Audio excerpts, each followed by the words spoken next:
Welcome to Property Tribes TV. It's Vanessa Warwick, co-founder of Property Tribes, and I'm with Lisa Orme, mortgage broker.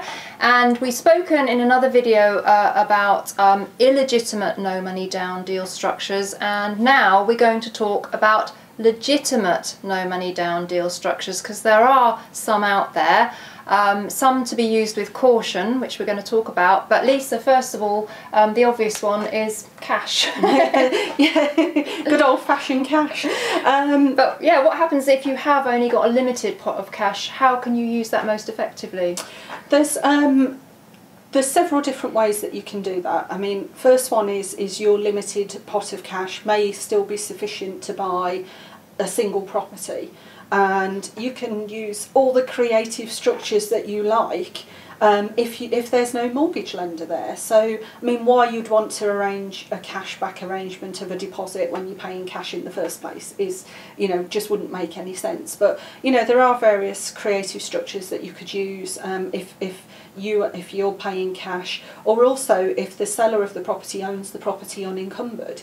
So private mortgage arrangements, there's some legal issues and things to sort out, but you could do all sorts of things if there's no high street lenders involved in the transaction. So cash is a good one. If you don't have enough cash, what about partnering with a business partner or a friend or a relative? You need to be careful again about creating things like collective investment schemes, but done the right way, speak to accountants, speak to solicitors. It's a really good way to leverage up your cash. Now, what about lease options? Because they're a buzzword around at the moment, and I get very hot under the collar when I see this nonsense about buying a property for £1. Very misleading, isn't it? It is, because you're not buying a property for £1. There'd be something seriously wrong with it if you were, I think. Essentially, all you're doing is securing the property for £1. At some point in the future, either you or somebody else is going to have to complete on that property at whatever the agreed purchase price is, and that might be 100,000 or 200,000, and that's the price that you're actually paying for a property. So it is quite misleading. There's nothing to stop you on selling that property for a profit, but you haven't bought the property for £1, you've secured it for £1 with an option agreement. And there are a lot of ways that lease options can unravel in quite nasty ways, and I think that we'll start to see that and hear about that as they become more popular, but they're really not as simple as people try and make out. No, they definitely aren't, and we've been doing them for years in various guises, for pretty much nearly the past 8 to 10 years. And they do have their problems and their issues. And again, it was like I said in one of the other interviews that we did, get your fundamental property portfolio sorted, and then try some of these, you know, more creative strategies legally and above board, and so that you're not risking everything. You know, a lot of these people are putting everything on black effectively, you know, and going hell for leather into a lease option strategy or a guaranteed rent strategy. And the fundamentals is that you're highly likely to lose money, and you're not building a sustainable property portfolio over the long term. Somebody else owns it. I agree with you, and I think in both those cases your paperwork has to be absolutely bulletproof, otherwise you could come unstuck on a very minor thing that was wrong with the paperwork. Yeah, I would definitely never recommend doing any of these creative strategies, particularly options and lease options where tenant buyers and sellers are involved, without getting proper legal advice from solicitors who have experience of doing these type of deals. Indeed. And guaranteed rents, I see, are now another buzzword. From my perspective, I think they're a good option if you have a very strong local team in place that can deal with them. But again, they're not for everybody. No, I think we first came across guaranteed rents long before we actually got into property ourselves, when we were looking at renting out our old home. And we'd already bought this property, so we thought we'll rent it out, and the estate agent offered us a discounted but guaranteed rent. So take less money, but we guarantee you'll get paid every month. So we really like the idea, so I can understand it, and it's not going to appeal to everybody.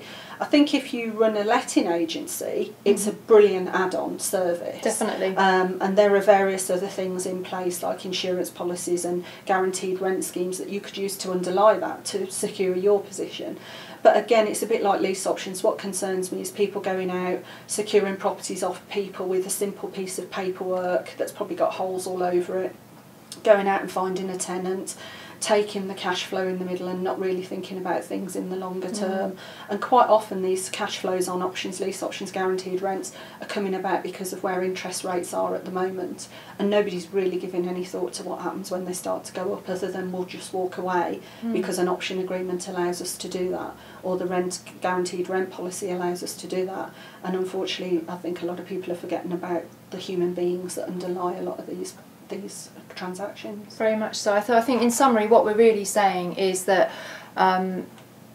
you know, these schemes can work in certain instances, but they're not the panacea and the holy grail of property investment. Absolutely. They're not right for everybody, and if you are going to get involved with them, you need to be very, very careful. You need to have the right legal team around you to advise you.